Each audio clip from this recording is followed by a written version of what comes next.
우리가 읽은 본문은 다윗이 쓴 시입니다.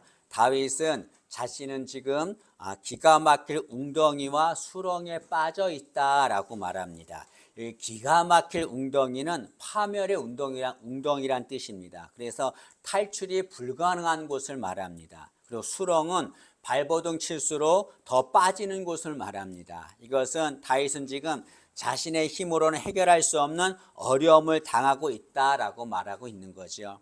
여러분, 우리도 살아가면서 다윗처럼 기가 막힐 웅덩이와 수렁에 빠질 때가 많습니다. 그것은 극심한 스트레스일 수도 있습니다. 또 인간관계로 인한 상처일 수도 있습니다. 경제적인 압박일 수도 있고 신앙의 침체일 수도 있습니다. 우리도 다윗처럼 이렇게 어려움을 당할 때가 있는 거죠. 여러분, 다윗은 왕입니다. 왕이기 때문에 그는 군대도 있었고 권력도 있었고 지혜도 있었고 재력도 있었습니다. 부족한 것이 없이 모든 것이 있었습니다. 그러나 그 모든 것들이 있어도 다윗이 지금 당하고 있는 어려움을 그 모든 것들을 해결해 주지 못했습니다. 다윗은 지금 어려움을 당하고 있는데 이 어려움을 당하는 다윗이 어려움을 해결하기 위해서 행한 것이 있습니다. 그것은 무엇을 했습니까? 그는 하나님께 기도했습니다.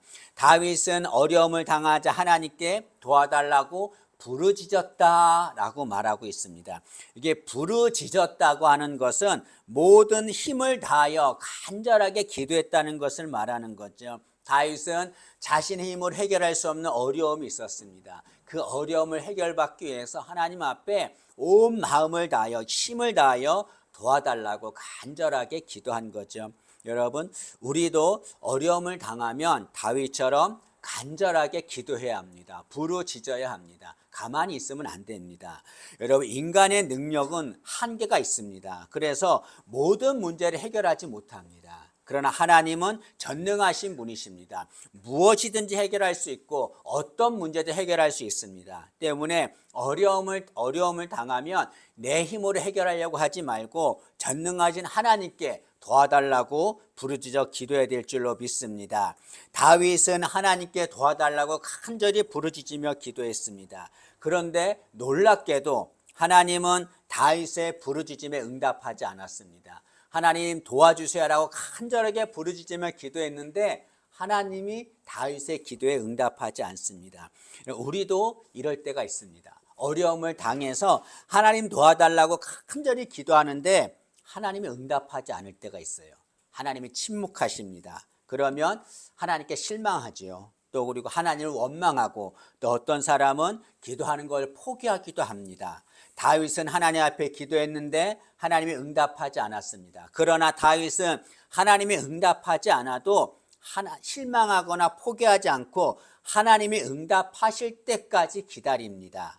1절 말씀을 한번 보시죠. 1절 말씀 보시면 내가 여호와를 기다리고 기다렸더니 라고 말합니다. 이것은 이 앞에 어떤 내용이 있는 겁니까? 어려움을 당하고 있을 때 하나님 앞에 도와달라고 간절히 부르짖어 기도했는데 하나님이 응답하지 않았다는 것이 전제되어 있는 거죠.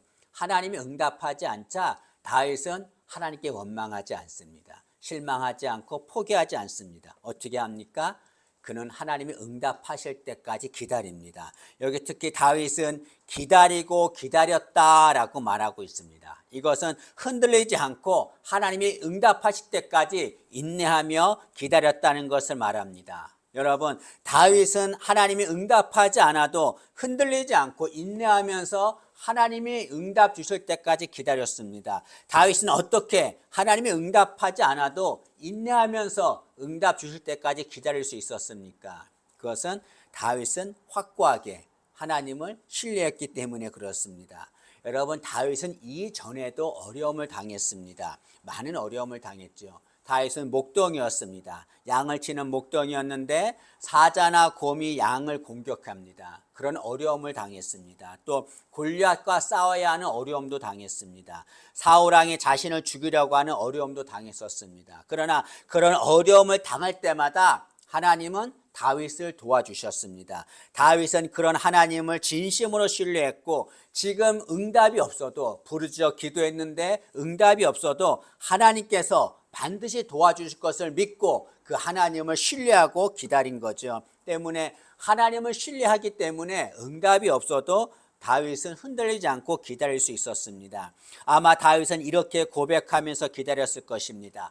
과거에 나에게 응답하신 하나님, 지금도 나의 기도에 응답할 줄로 믿습니다. 응답할 줄 믿고 내가 기다립니다 라고 고백했을 것입니다. 여러분, 이 다윗의 고백이 우리의 고백되기를 바랍니다. 지금 어려움 당해서 하나님 앞에 기도했는데 하나님이 응답 주지 않아요. 응답 주지 않을 때 실망하거나 포기하지 말고, 기도를 포기하지 말고 과거에 나에게 응답하신 하나님, 그 하나님이 지금 또 나에게 응답할 줄 믿고 하나님 기다립니다 라고 고백하면서 하나님을 신뢰하며 기다리는 우리 되기를 진심으로 소망합니다.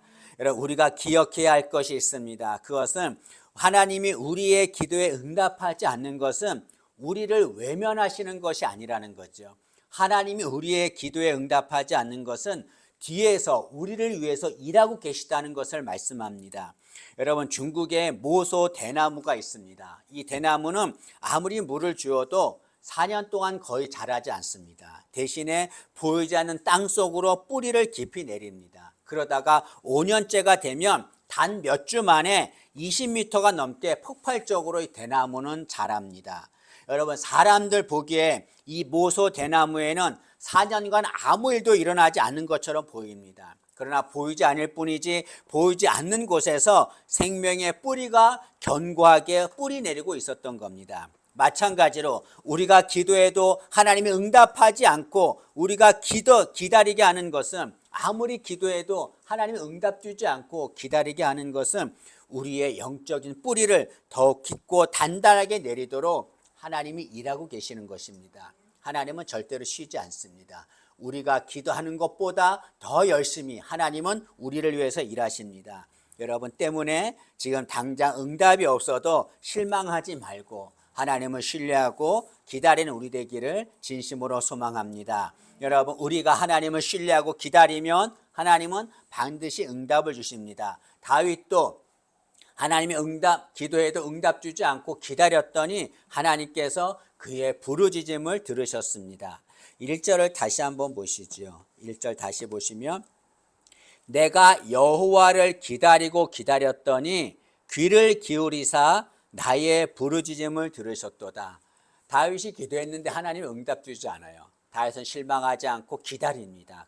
그랬더니 하나님께서 다윗의 부르짖음을 들으셨다라고 말합니다. 여기 보면 다윗의 고백에 중요한 것이 있습니다. 다윗은 뭐라고 말하냐면 하나님이 나의 기도에 응답하셨다라고 말하지 않습니다. 뭐라고 말합니까?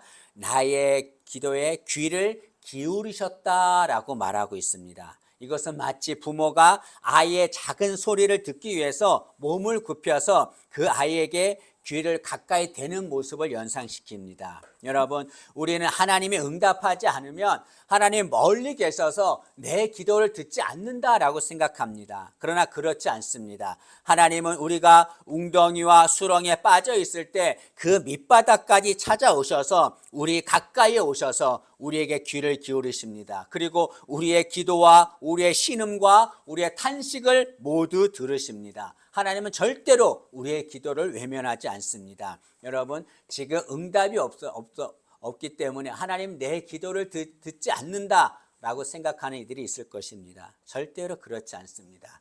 나의 작은 신음 소리조차도 하나님은 귀를 기울이면서 듣고 계시는 거죠. 하나님은 다윗의 기도를 들으셨습니다. 그리고 어떻게 하셨습니까? 2절에 보시면, 나를 기가 막힐 웅덩이와 수렁에서 끌어올리시고 라고 말합니다. 하나님은 다윗의 기도를 들으시고 그를 웅덩이와 수렁에서 끌어올리셨다라고 말합니다. 이게 하나님이 끌어올리셨다라는 것은 무엇을 말합니까? 다윗이 자신의 능력으로 올라왔다는 것이 아님을 말하는 거죠. 하나님이 다윗에게 손을 뻗어서 그를 끌어올리신 것을 말합니다. 다윗의 능력으로 그 웅덩이와 수렁에서 나온 것이 아닙니다. 다윗이 기도했더니 하나님께서 그 다윗에게 찾아가서 그를 웅덩이와 수렁에서 끌어올려 주신 겁니다.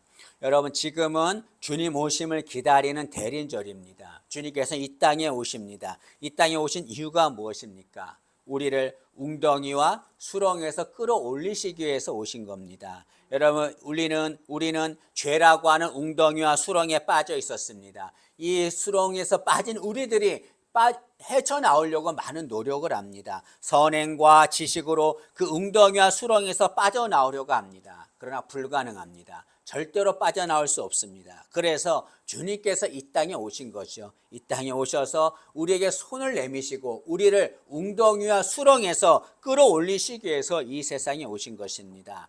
여러분, 대림절은 주님 오심을 기다리는 날입니다. 여러분, 주님은 오셔서 우리를 웅덩이와 수렁에서 건져주실 것입니다. 그 주님을 기다리는 이 대림절이 되기를 진심으로 소망합니다. 여러분, 하나님은 웅덩이와 수렁에 빠져있는 다윗을 끌어올리셨습니다. 그런데 하나님은 그것으로 끝내지 않습니다. 하나님은 다윗을 웅덩이와 수렁에서 끌어올리신 것으로 끝나지 않고 어떻게 하십니까? 2절 끝에 보시면, 2절을 다시 보시면, 나를 기가 막힐 웅덩이와 수렁에서 끌어올리시고 그리고 나서 어떻게 하십니까? 내 발을 반석 위에 두사 내 걸음을 견고하게 하셨도다 라고 말합니다. 하나님은 다윗을 웅덩이와 수렁에서 끌어올리시고 그것으로 끝나는 것이 아니라 그를 반석 위에 세우셨다라고 말합니다. 반석 위에 세우셨다는 것은 무엇을 말합니까? 다시는 웅덩이와 수렁에 빠지지 않도록 붙들어 주신다는 것을 말합니다. 이런 마찬가지로 하나님은 우리를 웅덩이와 수렁에서 끌어올리십니다. 그러나 그것으로 끝나지 않고 다시 웅덩이와 수렁에 빠지지 않도록 우리를 반석 위에 세워주시는 거죠. 이 반석이 누구를 말합니까? 고린도전서 10장 4절에 그 반석은 곧 그리스도시라라고 말씀하고 있습니다. 주 하나님이 우리를 웅덩이와 수렁에서 끌어올리시고 우리를 반석에 세우십니다. 예수님 위에 세우시는 거죠. 여러분, 우리는 반석 되시는 주님 위에 서야 합니다. 여러분, 간혹 세상의 능력과 세상의 돈과 권력과 명예, 그것을 반석으로 삼고 그 위에 서는 자들이 있습니다. 여러분, 그러나 그 반석은 모래로 지은 반석에 불과합니다. 조금만 바람이 불어도 무너지고 맙니다. 때문에 그 반석 위에 서면은 반드시 흔들리고 무너지고 마는 거죠. 그러나 주님은 견고한 반석이 되십니다. 그 주님 위에 서면 절대로 흔들리거나 무너지지 않습니다. 여러분, 우리 자신을 한번 돌이켜 보기를 바랍니다. 나는 지금 어느 반석 위에 서 있습니까? 만약 세상적인 반석 위에 서 있다면 견고한 반석이신 주님께로 발을 옮겨야 합니다. 세상적인 반석은 무너지고 맙니다. 그러나 주님은 절대로 무너지지 않습니다. 그 주님 위에 서는 우리 되기를 진심으로 소망합니다. 여러분, 하나님은 다윗을 웅덩이와 수렁에서 끌어올리시고 반석에 세우셨습니다. 그러자 다윗이 어떻게 합니까? 3절 말씀 보시면 3절에 새 노래 곧 우리 하나님께 올릴 찬송을 내 입에 두셨으니, 하나님께서 깊은 웅덩이와 수렁에 빠져있는 다윗을 끌어올리시자 다윗이 하나님께 새 노래로 하나님을 찬송했다라고 말합니다. 여기 새 노래라고 하는 것은 새로 만든 노래를 말하지 않습니다. 감격과 기쁨으로 부르는 노래를 말합니다. 여러분, 다윗은 웅덩이와 수렁에 빠져 있을 때는 절망의 소리를 냈겠죠. 절망과 한숨의 소리를 냈을 것입니다. 그러나 하나님이 다윗을 그곳에서 끌어올려 주자 다윗은 감격하고 기뻐하면서 하나님께 새 노래를 불렀을 것입니다. 여러분, 다윗은 기다린 끝에 새 노래를 부른 것입니다. 우리도 지금 당장 응답이 없다 할지라도 기다려야 합니다. 기다리면 하나님께서 우리에게 기다린 끝에 새 노래를 부르게 할 줄로 믿습니다. 여러분, 다윗은 감격하여 새 노래를 불렀습니다. 그러나 다윗이 부른 새 노래는 그의 개인적인 감동으로 끝나지 않았습니다. 그가 새 노래를 부르자 그 노래 부른 모습을 보고 많은 사람들이 하나님을 두려워하며 의지했다라고 말합니다. 3절 말씀을 보시죠. 3절 뒤에 보시면 많은 사람이 보고 두려워하여 여호와를 의지하리로다라고 말합니다. 다윗이 기가 막힐 웅덩이와 수렁에 빠져있는 자신을 하나님이 끌어올려주자 그 하나님을 찬양합니다. 새 노래를 부릅니다.